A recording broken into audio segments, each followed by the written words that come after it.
નમસ્કાર. આજના વિડીયોમાં આપણે જોવાનું છે ધોરણ 4 ગણિતમાં પ્રકરણ નંબર 9 અડધું અને પા, જેની શરૂઆત કરીશું આજે આપણે આ વિડીયોની અંદર પેજ નંબર 99થી, જ્યાં છે લોભી કુંદન. કુંદન એક લોભી માણસ છે. જ્યારે પણ એ બજાર જાય ત્યારે તેને વધુમાં વધુ વસ્તુ જોઈતી હોય છે, પરંતુ તેને ઓછામાં ઓછો ખર્ચ કરવો હોય છે. વસ્તુ વધારે જોઈએ છે પણ એનો ખર્ચ થવો જોઈએ ઓછો. એક દિવસ તેને કોળાનો હલવો એટલે કે મીઠાઈ ખાવાનું મન થયું. તેણે ખૂબ મોટું કોળું માત્ર ₹10માં ખરીદવાનો પ્રયત્ન કર્યો. પહેલાં તેણે પ્રથમ દુકાનદારને કોળાનો ભાવ પૂછ્યો. પહેલો કોળું વેચનાર કે આ કોળાના 1/4 ભાગની કિંમત ₹10. હવે તમે અહીં જો આપણે સમજી લો કે આ એક કોળું છે. કોળામાંથી ને ચોથો ભાગ જો ખરીદવો હોય તો એને ₹10 આપવા પડે છે. એટલે કે આ કોળાના મેં 4 સરખા ભાગ કર્યા, એમાં જો આ એક જ ભાગ આ ચોથો ભાગ ખરીદે તો એને એના ₹10 આપવા પડે છે. તો અહીં આપણે પૂછેલું છે કે આ આખા કોળાની કિંમત કેટલી થાય. તો હવે જો એક ભાગની ₹10 હોય તો આ બીજા એવા ભાગની પણ 10 થાય, આની પણ ₹10 કિંમત થાય અને આની પણ કિંમત ₹10 થાય. તો આખા કરવા માટે આ બધાનો શું કરવો પડે? સરવાળો. એટલે કેટલા થશે?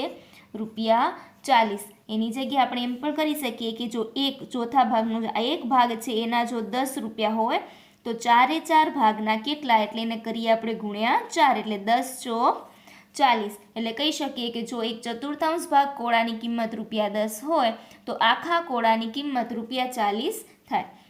હવે એના પછી છે કુંદન. ઓહો, ₹10માં તારે મને અડધું કોળું આપવું જોઈએ.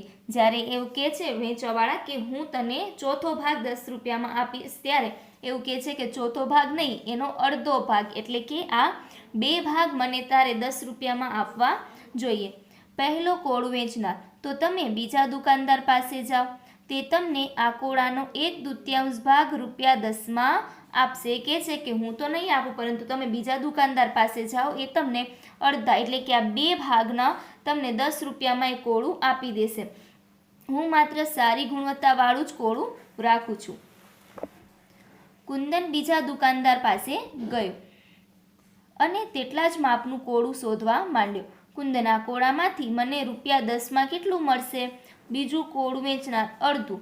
એને ₹10માં અડધું કોળું જોઈતું હતું, ત્યારે બીજા દુકાનદારીને એમ કીધું કે હું તને અડધું કોળું આપીશ, એ ₹10નું થશે. એટલે કે આ 4 ભાગમાંથી એને આ 2 ભાગ એટલે કે અડધો ભાગ એને કોળાનો કેટલામાં મળી જાય છે? ₹10માં મળી જાય છે. તો હજી આ અડધો ભાગ બાકી રહ્યો. હવે એ અડધા ભાગનો હવે જોઈ લો કે શું કીધું છે? અડધો કોળું. હવે આ અડધા ભાગ થયા 2 ભાગ, આ ભાગના એને ₹10 કહે છે. તો જો 2 ભાગ કુલ લેતો હોય એટલે કે આખું કોળું લેતો હોય તો એને કેટલા રૂપિયા થાય? જો આટલા ભાગના 10 હોય તો એના જેટલા ને જેટલા ભાગના પણ ₹10 હોય, એટલે કુલ કેટલા રૂપિયા થશે? ₹20 થશે. હવે એના પછી કુંદન, ઓહો, કેમ તું મને 3/4 ન આપે? એટલે કે કોળાનો પોણો ભાગ ન આપી શકે? બીજું કોળું વેચનાર, ભાગ અહીંથી જા, પેલા માણસ પાસેથી તું કોળું લઈ લે. તે આવા હલકી ગુણવત્તાના શાકભાજી વેચે છે અને તને કદાચ આ માપનું કોળું પણ ₹10માં આપી દેશે.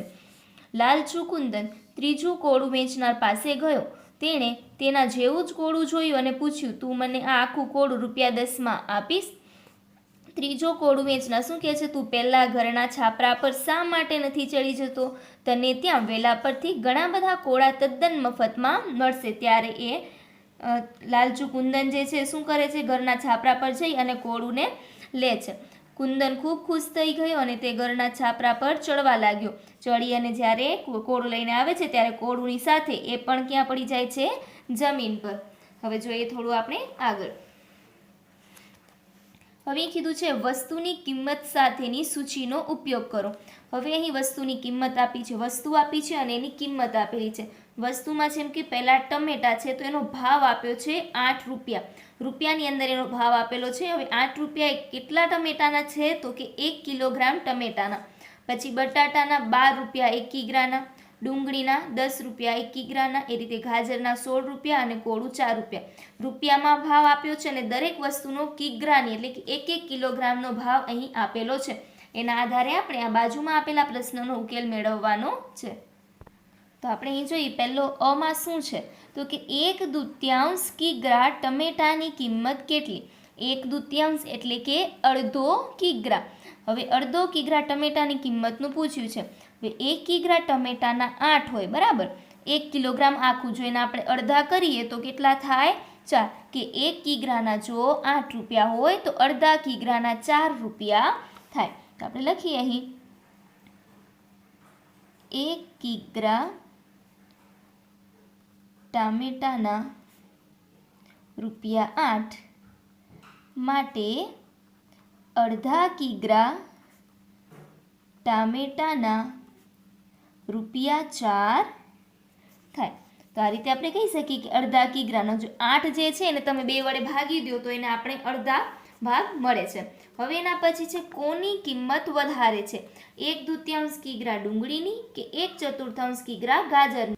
તો કોની કિંમત વધારે છે અને કોની કિંમત ઓછી છે એના માટે આપણે અહીં આ બધાને શોધવા પડશે. તો પહેલાં તો આપણે શોધીએ 1/2 કિગ્રા ડુંગળીની કિંમત. હવે 1 કિગ્રા ડુંગળીની કિંમત કેટલી આપી છે 10. તો અહીં લખીએ કે 1 કિગ્રા ડુંગળી બરાબર ₹10. હવે આપણે કેટલા કિગ્રાની શોધવાની છે અડધા કિગ્રાની. જો આખાની 10 હોય તો અડધા કિગ્રાની કેટલી થશે તો કે અડધા કિગ્રા એટલે કે કિલોગ્રામ ડુંગળી 10ને આપણે 2 વડે ભાગી દઈએ તો મળી જાય. કેટલા મળશે તો કે ₹5. આ આપણે મળી ડુંગળીની કિંમત.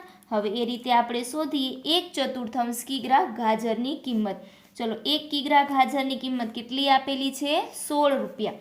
તો અહીં લખીએ 1 કિલોગ્રામ ગાજર બરાબર ₹16. હવે આપણે શું જોવાનું છે તો કે 1/4 કિલોગ્રામ. તો કે 1/4 કિલોગ્રામ ગાજર બરાબર કેટલા. તો આ બંનેનો આપણે કરશું ગુણાકાર કે 1/4 ગુણ્યા 16. હવે આ 16ને આપણે 16 એકા 16 અને આ 4 આવી જશે ભાગાકારમાં. અને 16 અને 4નો કરીએ ભાગાકાર એટલે થશે 4 ચોક 16 એટલે જવાબ મળશે તમને ₹4. એટલે કે 1/2 કિગ્રા ટમેટાની કિંમત મળી આપણે 5 અને 1/4 કિગ્રા ગાજરની કિંમત મળી આપણને 4. તો હવે તમને કહી શકો કે આ બેમાંથી કોની કિંમત વધારે છે ડુંગળીની કે ગાજરની. તો આપણે કહી શકીએ કે આ બંનેમાંથી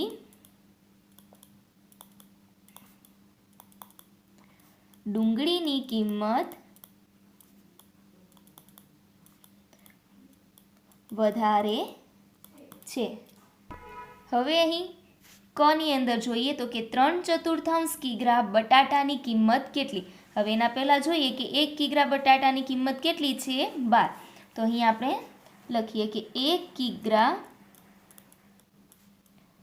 બટાટાની કિંમત ₹12. આપણે કેટલા કિગ્રા બટાટાની કિંમત શોધવાની છે તો કે 3/4. જો 1 કિગ્રાની ₹12 હોય તો 3/4 કિગ્રા બટાટાની કિંમત કેટલી થાય. તો આ બંનેનો આપણે શું કરીશું ગુણાકાર એટલે કે 3/4 ગુણ્યા 12.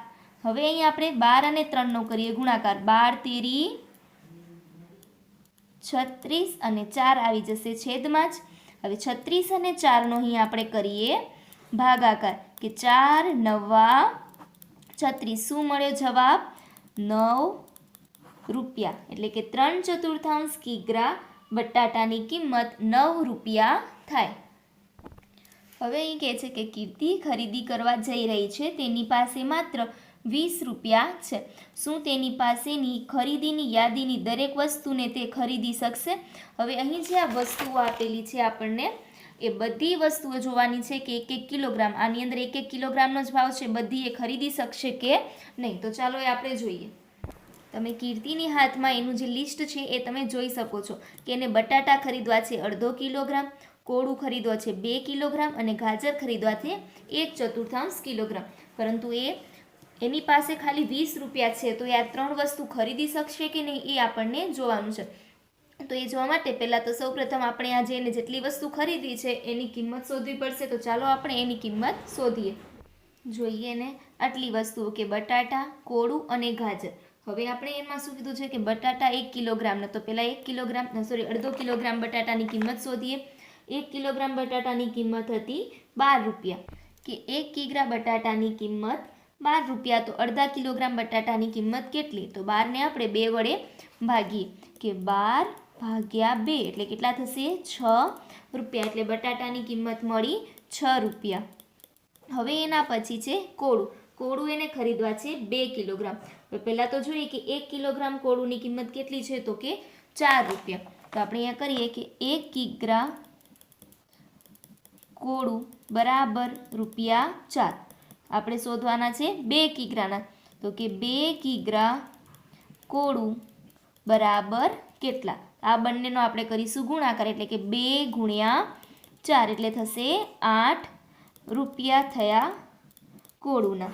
હવે એના પછી એને ખરીદવાના છે ગાજર, જે છે 1/4. હવે 1 કિગ્રા ગાજરના પહેલાં જોઈએ કેટલા છે? તો કે 1 કિગ્રા ગાજર બરાબર રૂપિયા 16. તો 1/4 કિગ્રા ગાજર બરાબર કેટલા? આ બંનેનો આપણે કરી દઈશું ગુણાકાર.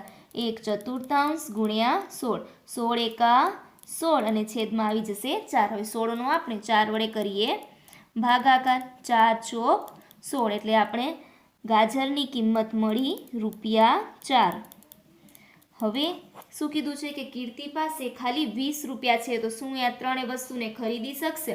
તો એ જોવા માટે આપણે જે ત્રણેય વસ્તુનો જે ભાવ થયો એનો પહેલાં આપણે કરી દઈએ સરવાળો. ચલો, બટાટાના થયા રૂપિયા 6, કોળુંના થયા રૂપિયા 8 અને ગાજરના થયા રૂપિયા 4.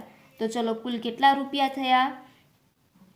તો કે 6 ને 4 10, 10 ને 8 18 એટલે કે કુલ 18 રૂપિયા થશે. અને કીર્તિ પાસે કેટલા રૂપિયા છે? 20 રૂપિયા છે, એટલે કે ખરીદી એ કીર્તિ કરી શકશે. અને એની પાસે 20 રૂપિયા હતા, એટલે 2 રૂપિયા વધશે. તો કહી શકીએ કે હા, તેની પાસે ખરીદી કરવાની યાદીની દરેક વસ્તુ તે ખરીદી શકશે. આજના વિડીયોમાં આટલું જોયું. હવે પછીના વિડીયોની અંદર આપણે મહાવરોની ચર્ચા કરીશું.